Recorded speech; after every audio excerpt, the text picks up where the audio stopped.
ముఖ్యమంత్రి చంద్రబాబు కీలక వ్యాఖ్యలు చేశారు. పార్టీ గాడి తప్పుతోన్న వారికి ఇప్పటికే పలుమార్లు హెచ్చరికలు చేశామని, ఇంకా కొందరిలో మార్పు రాలేదన్నారు.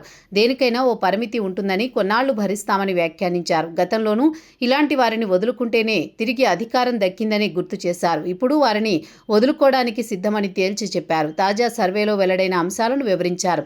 ముఖ్యమంత్రి చంద్రబాబు ఆసక్తికర వ్యాఖ్యలు చేశారు. గాడి తప్పిన వారి విషయంలో తన వైఖరి స్పష్టం చేశారు. పార్టీ ఎంపీలతో చంద్రబాబు సమావేశమయ్యారు. కేంద్రం కీలక బిల్లులు సభలో ప్రవేశపెడుతోన్న వేళ పార్టీ వైఖరిని స్పష్టం చేశారు. కేంద్రం తీసుకొచ్చే బిల్లులకు మద్దతుగా నిలవాలని, ఆక్వా ఫీడ్ ధరల తగ్గింపు వంటి అంశాలపై చర్చించాలని ఎంపీలకు దిశానిర్దేశం చేశారు. ఇదే సమయంలో రాష్ట్రంలో రాజకీయ పరిస్థితులపైన ప్రస్తావించారు.